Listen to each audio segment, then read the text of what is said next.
Le désert du Namibe est l'une des régions les plus arides de la planète.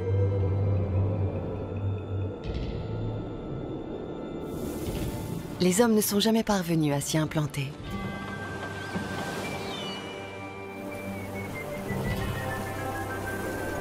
Seules les espèces capables de braver les sables et les tempêtes, la chaleur et la sécheresse survivent dans cet environnement. Au cours des millénaires, quelques catégories d'animaux se sont adaptées aux conditions climatiques de ce désert, situé dans l'ouest de la Namibie.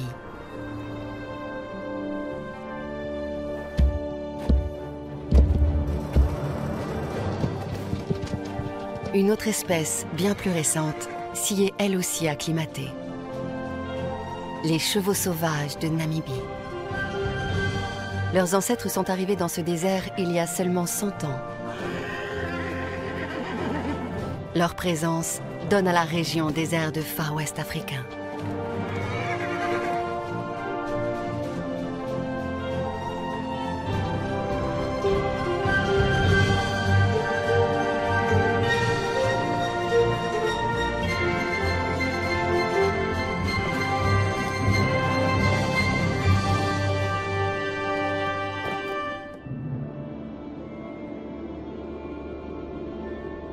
L'ouest de l'Afrique est une contrée vaste et rude.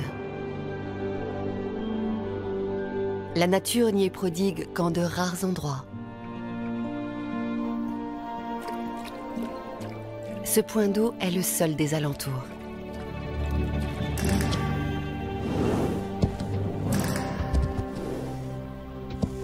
Les animaux viennent de partout pour s'y abreuver.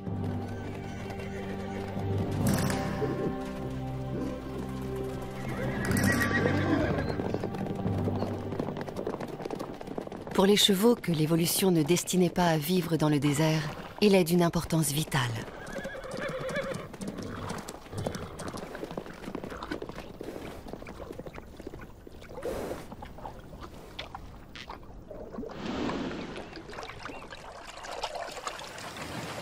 Leur histoire commence dans la ville côtière de Lüderitz, au début du XXe siècle.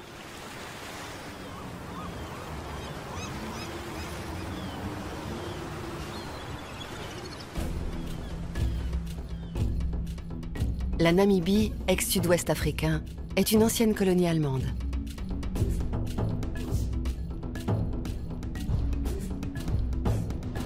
Après la découverte de gisements de diamants entre Lüderitz et Aus, la région est déclarée zone interdite. Des centaines d'Allemands viennent y chercher fortune. La conquête de l'Ouest africain s'accomplit grâce aux chevaux et aux chemins de fer.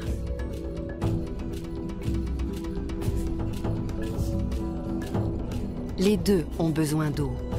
La source la plus proche est à Garoub, à 120 km de Lüderitz.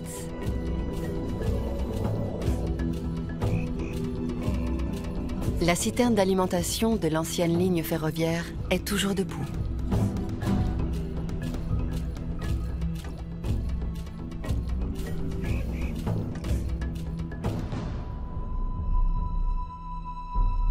La Première Guerre mondiale met un coup d'arrêt brutal au rêve d'expansion. Un camp de prisonniers de guerre allemand est érigé à Aus, une petite bourgade qui borde le désert à l'est.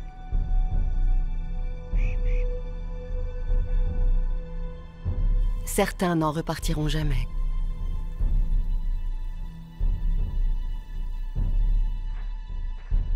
Leurs chevaux, qui n'ont plus ni maître ni travail, sont relâchés avec ceux du camp adverse. Les anciens chevaux de cavalerie et d'attelage de l'époque coloniale vont s'adapter à ces terres ingrates. En l'espace d'un siècle, confrontés à des conditions extrêmes, ils ont donné naissance à une race à part entière, le cheval de Namibie.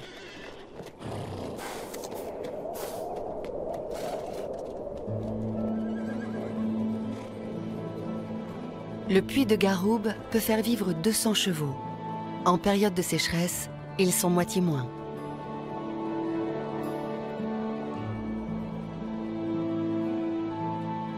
Nés des pluies brèves, les prairies localisées au milieu des vastes étendues désertiques n'ont pas grand-chose à offrir.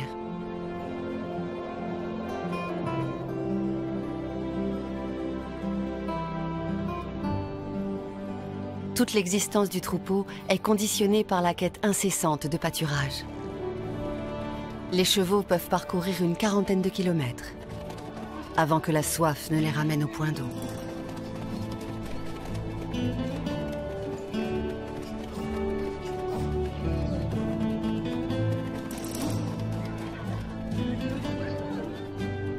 C'est toujours l'animal le plus fort qui guide les autres, un étalon, parfois même deux, ou bien une jument.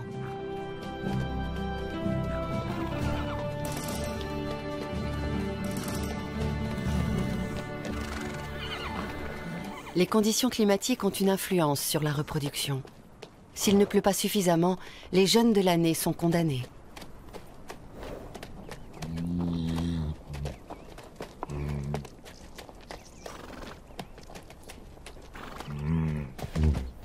Juillet, l'hiver dans l'hémisphère sud. Après 11 mois de gestation, la jument met au monde un poulain, un moment particulier pour tout le troupeau.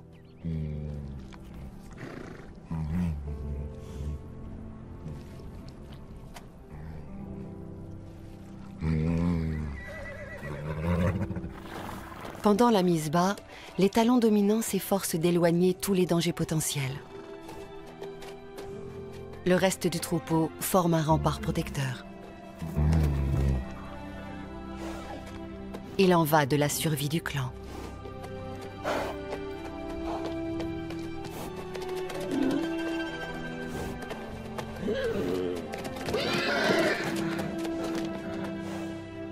En venant au monde, le poulain découvre le sable, le vent et la sécheresse. Ces éléments l'accompagneront tout au long de sa vie. Un quart d'heure après sa naissance, le petit se tient déjà debout et peut téter sa mère.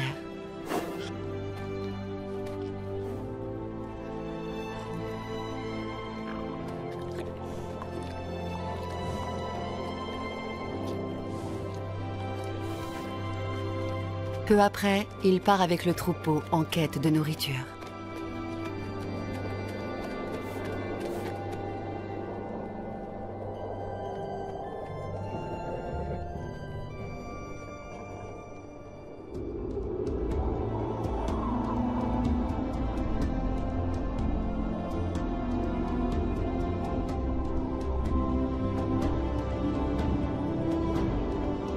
Le climat du désert a façonné des comportements très différents de ceux de leurs congénères européens.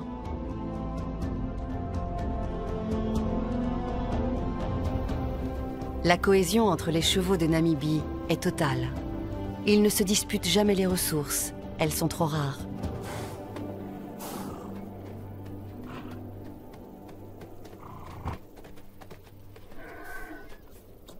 Le poulain grandit au sein d'un grand troupeau comptant plusieurs familles. Des groupes de célibataires fougueux vagabondent à leur côté.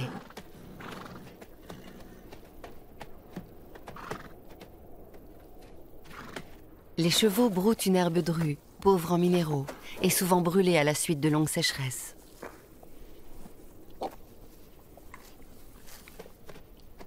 L'existence des chevaux est suspendue aux rares pluies synonymes d'herbes fraîches.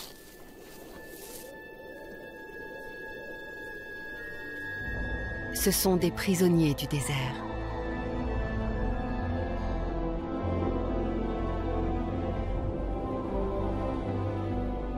Ils n'ont pas accès à des régions plus verdoyantes.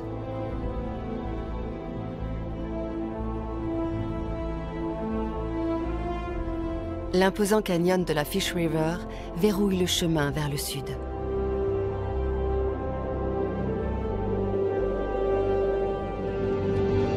Le fleuve Orange s'étire dans le Kalahari avant de traverser le Namib en direction de l'Atlantique, fertilisant les contours du désert.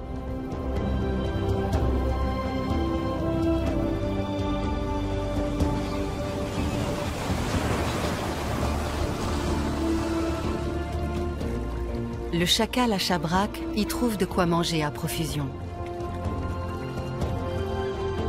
Il n'est pas le seul à profiter des richesses de cette zone alluviale. Les hommes aussi y trouvent des trésors.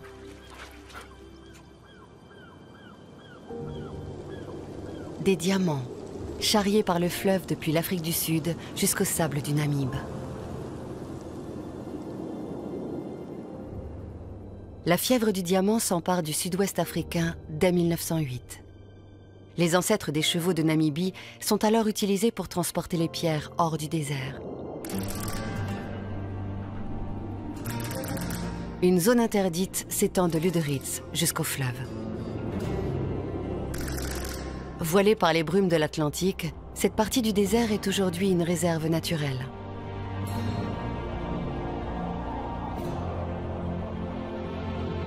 Les campements abandonnés des prospecteurs sont devenus autant de villes fantômes dispersées dans le Far West africain.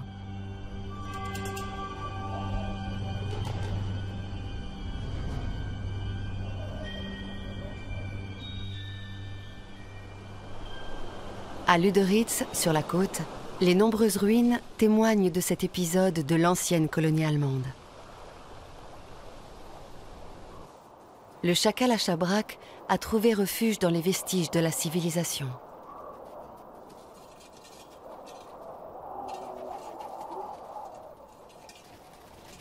Les petits sont venus au monde en septembre, dans un reste de canalisation.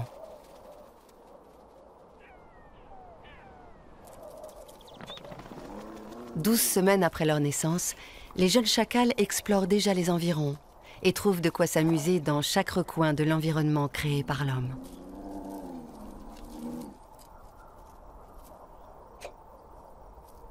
Et ce ne sont pas quelques clous rouillés qui vont contrarier leur enfance insouciante.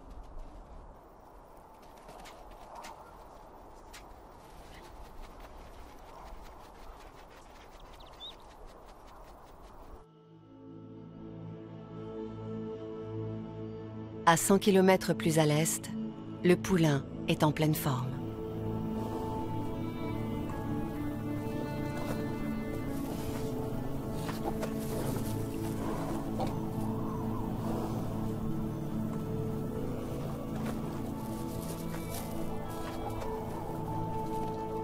Près de la moitié des nouveau-nés meurent dès les premières semaines. Le jour, il fait 50 degrés au soleil. La nuit, les températures descendent en dessous de zéro.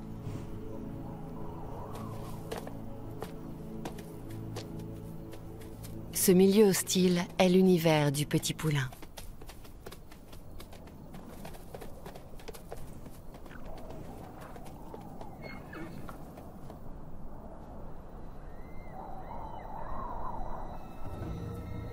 D'autres dangers le guettent. La hyène tachetée n'attend qu'une occasion.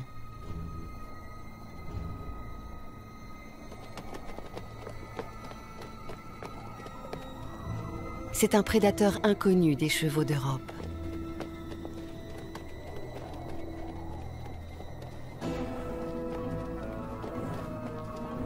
La hyène tente d'isoler un individu du troupeau.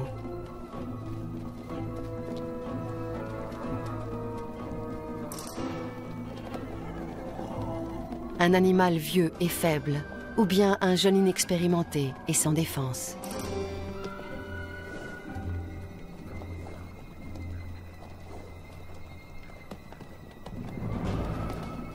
Mais les chevaux ont appris à toujours être sur leur garde.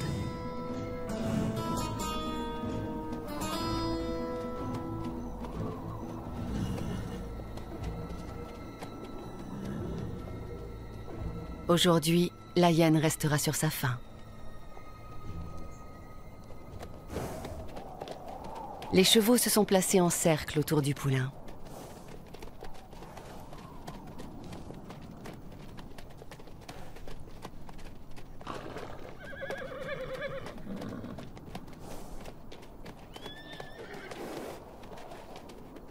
C'est sous cette escorte qu'il atteint le puits en compagnie de sa mère.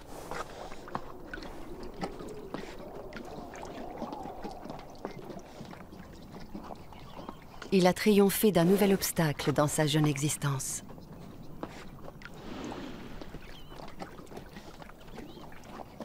Comme partout ailleurs en Afrique, le point d'eau se trouve sous la vigilance de sentinelles bien organisées. Les oryx sont les premiers à donner l'alerte en cas de danger.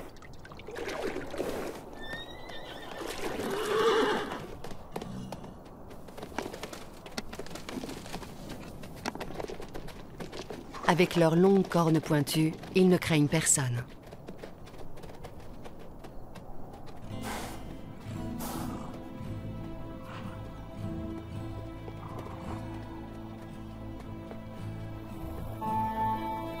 Lorsque les prairies autour du point d'eau n'offrent plus rien à manger, les antilopes entament une grande migration à travers le désert.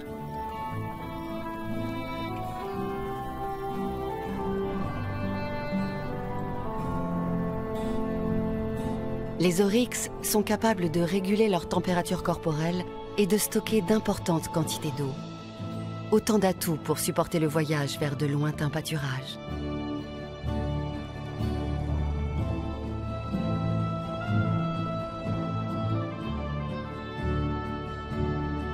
Contrairement aux oryx, les chevaux sont limités à un rayon d'une quarantaine de kilomètres autour du point d'eau.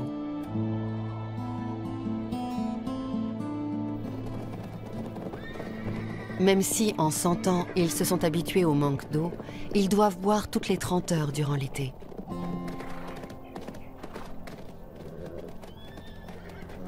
Même accablés par l'extrême chaleur, ils continuent de maintenir des liens sociaux, souvent au prix d'une grande dépense d'énergie.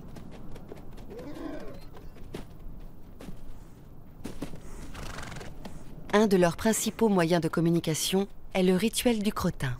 En période de disette, il a une signification particulière.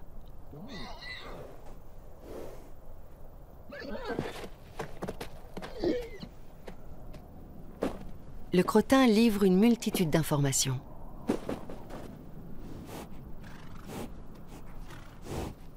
Il montre si l'étalon dominant est encore assez fort pour défendre ses femelles, s'il a trouvé de bons pâturages, ou bien si une des juments est en chaleur. Auquel cas, les animaux deviennent surexcités.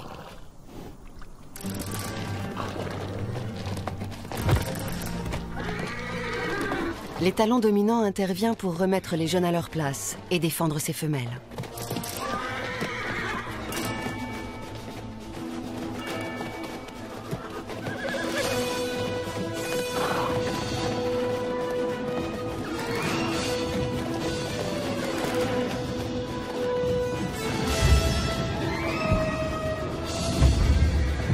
Règlement de compte à Garoub.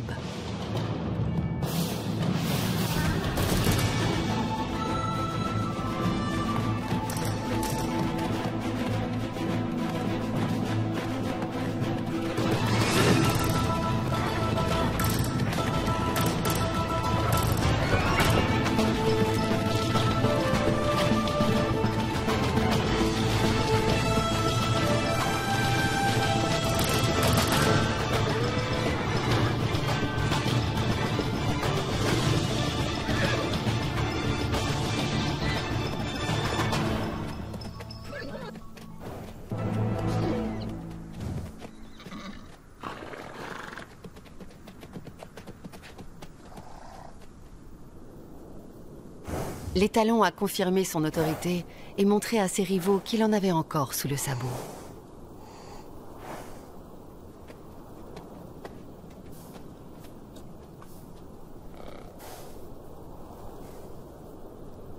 Mais les mâles célibataires ne pensent qu'à se reproduire.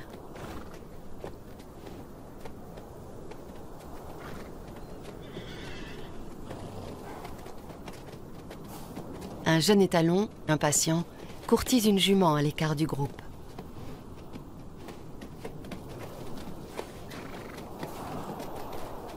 Il a envie de conclure. Mais chez les chevaux sauvages, c'est la femelle qui choisit. Si la jument n'est pas consentante, l'étalon s'évertuera en vain.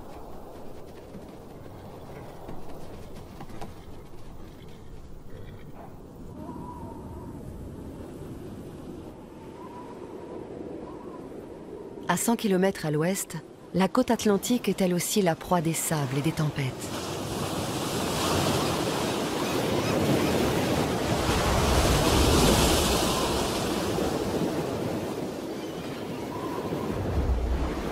Les chacals qui ont élu domicile dans la ville fantôme quittent leur abri pour aller se nourrir.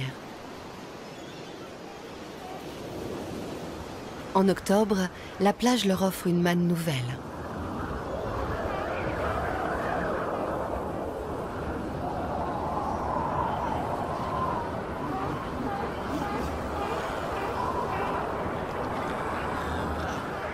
La saison des tempêtes coïncide avec la naissance des otaries à fourrure du Cap.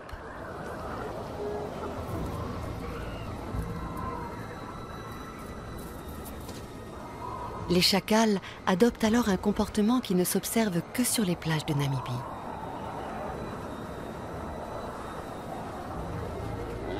Comme ils ne s'en prennent pas aux otaries adultes, celles-ci ne se méfient pas d'eux.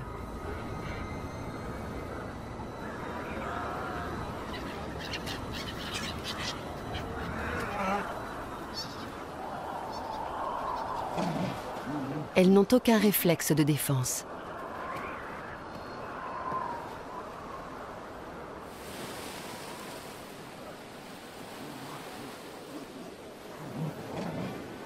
À cette période de l'année, les bagarres sont fréquentes. Les mâles défendent bruyamment leur territoire.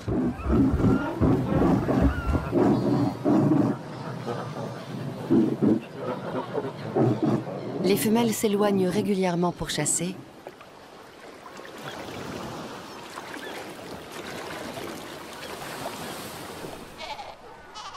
Et les petits restent seuls sur le rivage. C'est là que les chacals deviennent opportunistes.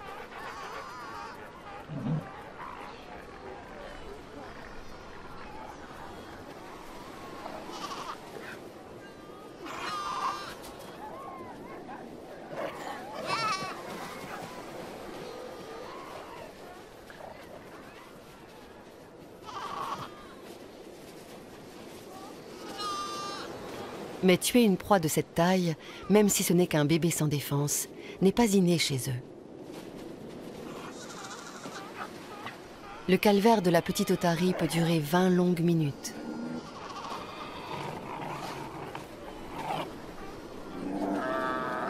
Elle est maintenue par le cou jusqu'à l'asphyxie.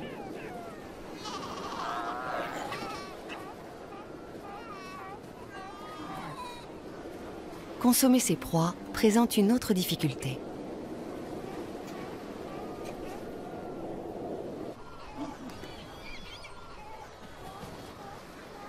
Avec le temps, les chacals ont fini par trouver un point sensible, situé sous les nageoires.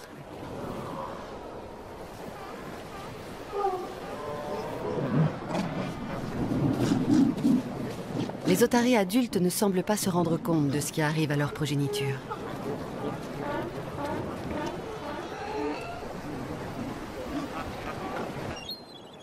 Après la chasse, la femelle chacal regagne son terrier au campement minier.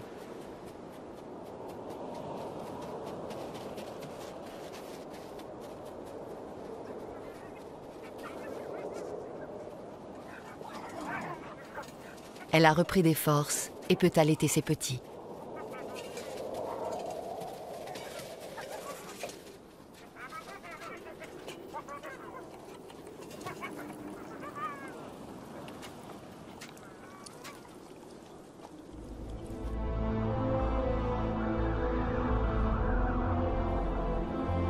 En décembre, le plein été, la sécheresse sévit dans l'ouest de l'Afrique.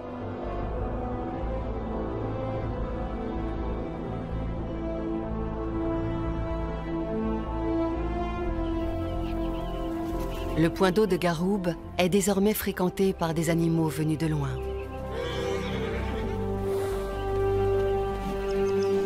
Des Ganganamaka se posent par centaines pour récolter de l'eau. Ils l'emmagasinent dans les plumes de leur poitrine et la transportent jusqu'à leur nid.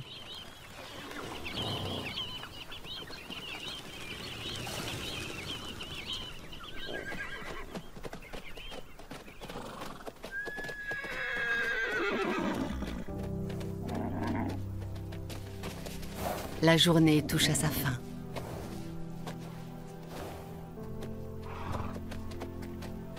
C'est l'instant où les chevaux trouvent des bons côtés à la vie dans un désert de sable.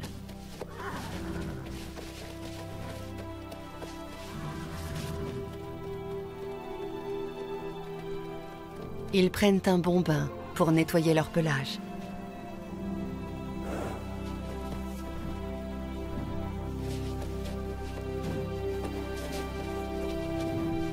Pour la plupart d'entre eux, ce rituel est source de plaisir.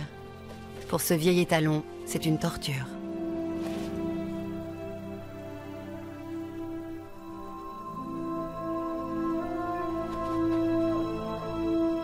Les carences minérales des herbes sèches ont entraîné une faiblesse musculaire.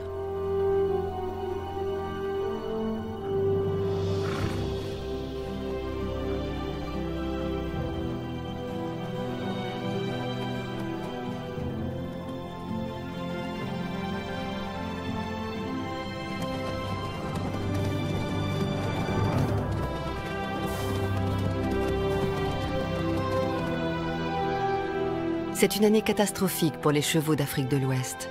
Ils ne trouvent plus rien à manger.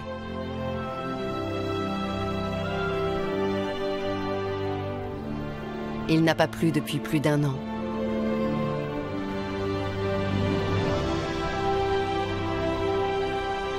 Beaucoup ont succombé à la sécheresse.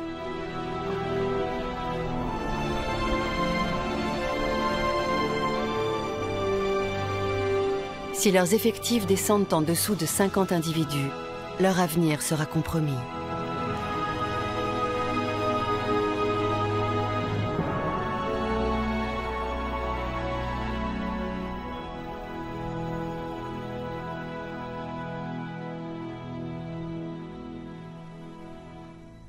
La nuit apporte de la fraîcheur, mais aussi de nouveaux dangers.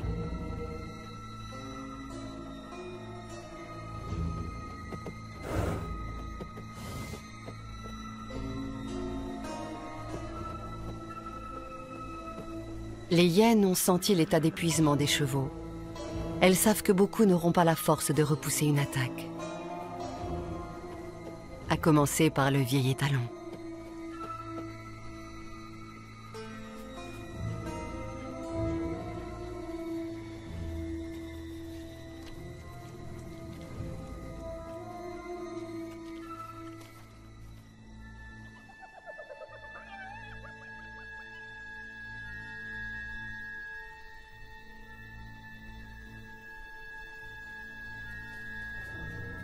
Pour la petite troupe de hyènes tachetées qui a son territoire autour de Garoub, c'est un repas tout trouvé. Contrairement à l'est de l'Afrique, la région n'offre pas assez de nourriture pour subvenir aux besoins de grandes meutes. Avec leurs mâchoires surpuissantes, les hyènes dévorent tout, y compris les os. La carcasse du cheval est entièrement consommée.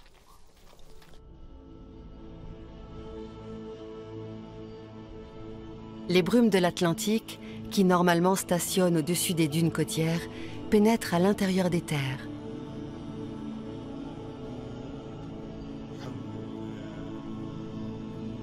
Et progressent jusqu'à la région de Garoub.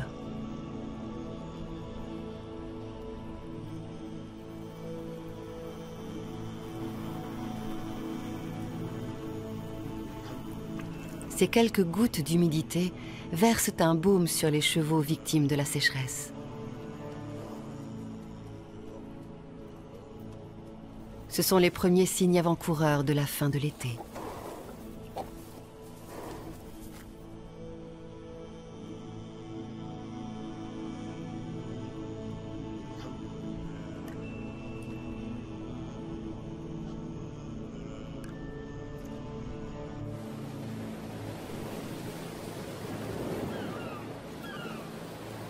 Sur la côte, les chacals repartent chasser les bébés otaries.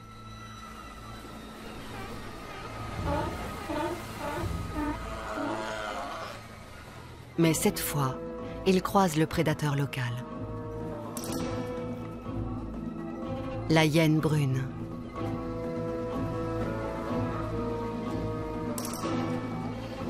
Le duel est inégal.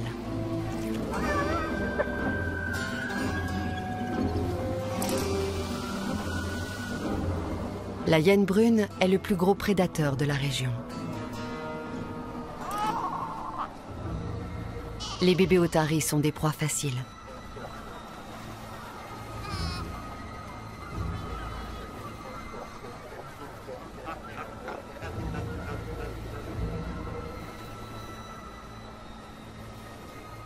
Avec ses 40 kilos, la hyène brune est 4 fois plus lourde que le chacal à chabrac.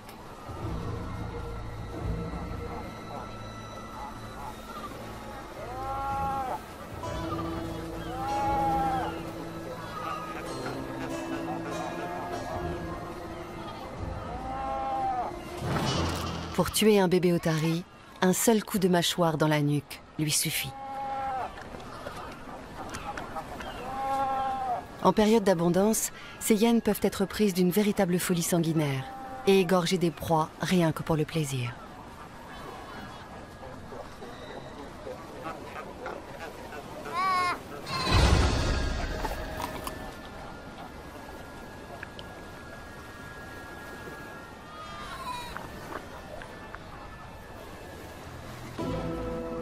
La nature leur a donné le mauvais rôle.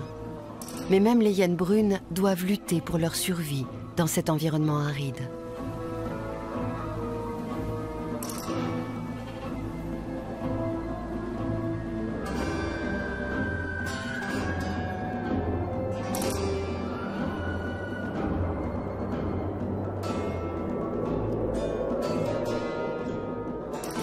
Dans les terres, le manque de nourriture se fait de plus en plus sentir.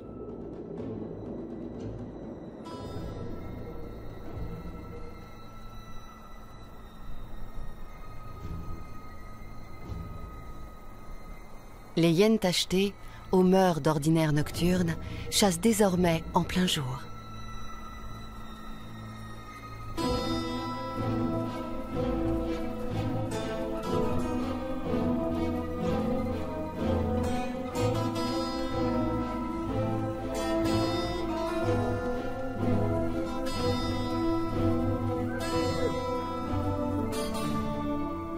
Beaucoup de chevaux sont blessés.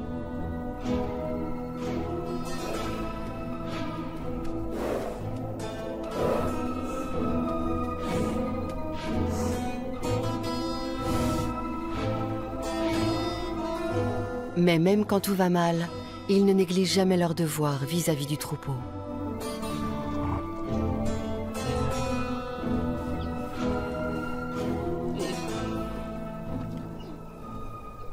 Une jument dominante lèche les blessures d'un jeune pour accélérer la cicatrisation.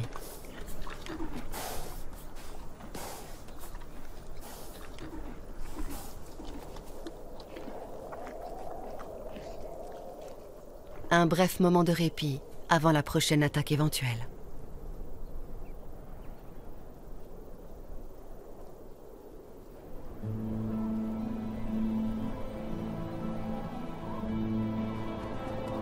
L'été décline, mais il n'est toujours pas tombé une goutte de pluie.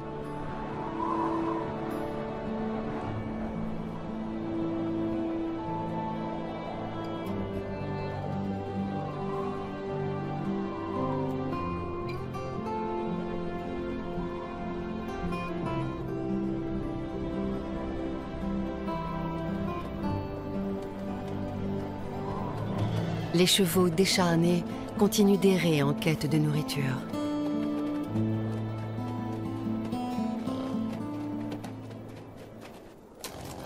Ils doivent se contenter de racines et de branches sèches.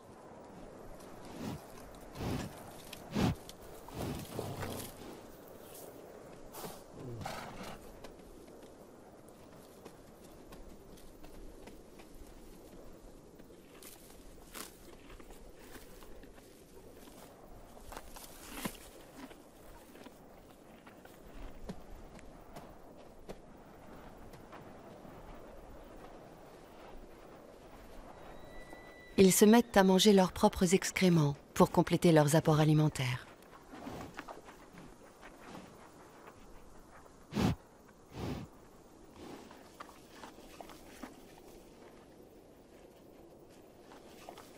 Une carence en minéraux est souvent fatale aux animaux âgés ou très jeunes.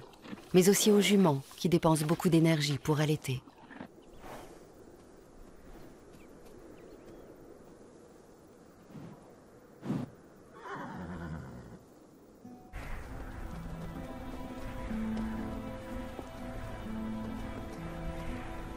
Même pour les plus jeunes, c'est une période critique.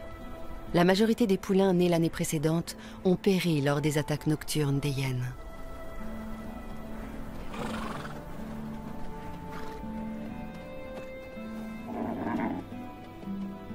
L'un d'eux est à bout.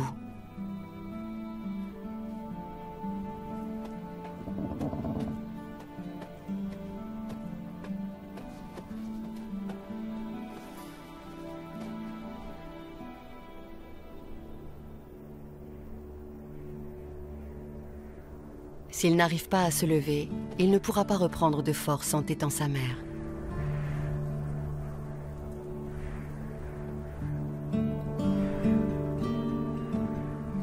La jument et l'étalon doivent prendre une décision.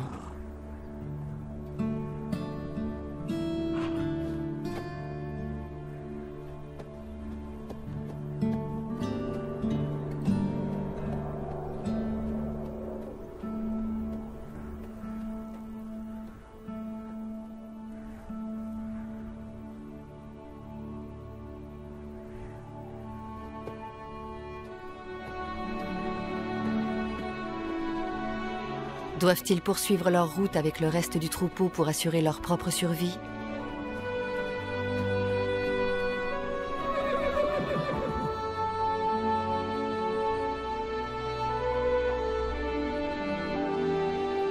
Ou bien rester avec le poulain pour l'encourager à se remettre sur ses pattes?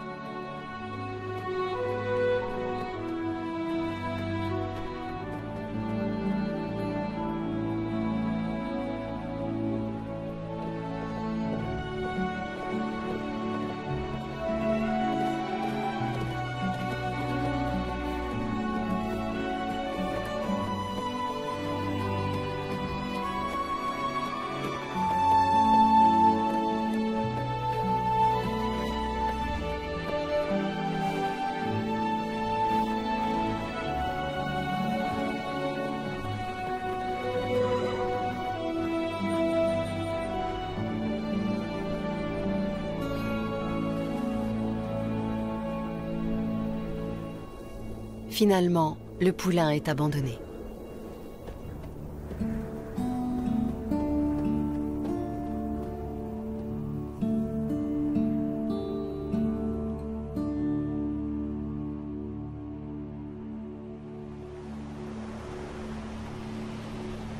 Au-dessus de l'Atlantique, un changement de temps se profile.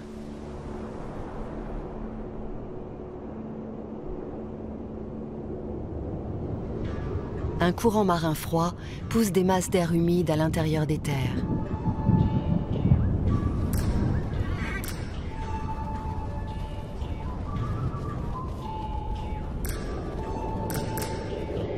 Où elles dispensent une pluie longtemps espérée.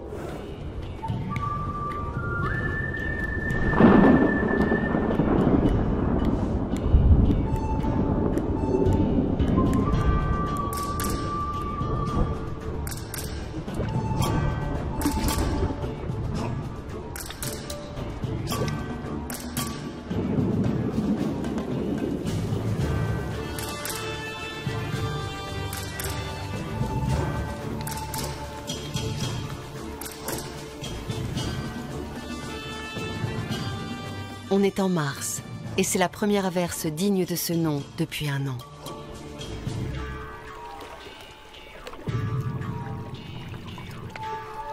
La pluie est tombée abondamment, et des mares se sont formées un peu partout.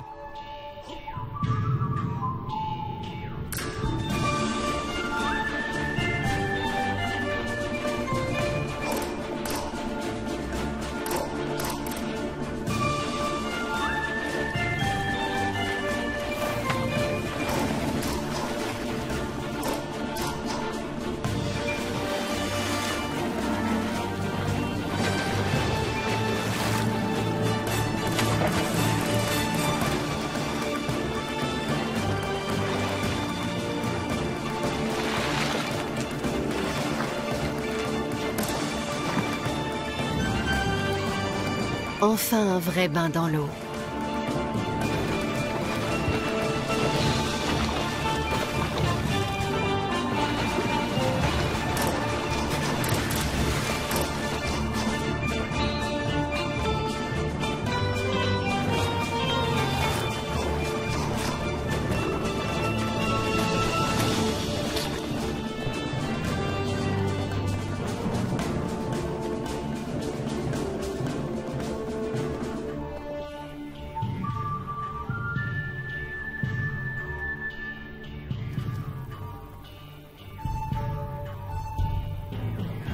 En une nuit, la pluie a fait verdir le désert, qui se couvre de brins d'herbe.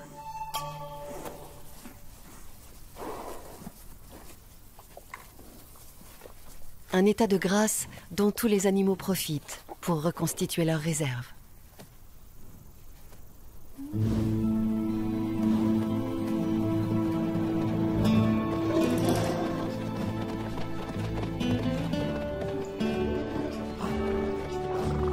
Le désert se métamorphose brièvement en coin de paradis.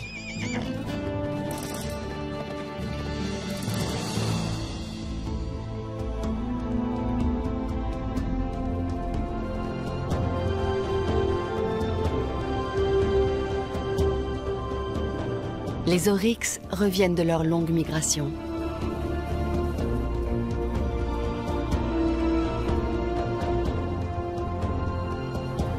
Encore une fois, les chevaux sauvages de Namibie ont su affronter le désert et ses pièges et affirmer leur place dans un monde pour lequel ils ne sont pas faits.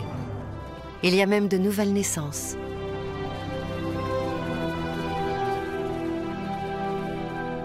Ces chevaux en liberté demeurent les symboles vivants du Far West africain, une des régions les plus fascinantes de notre planète.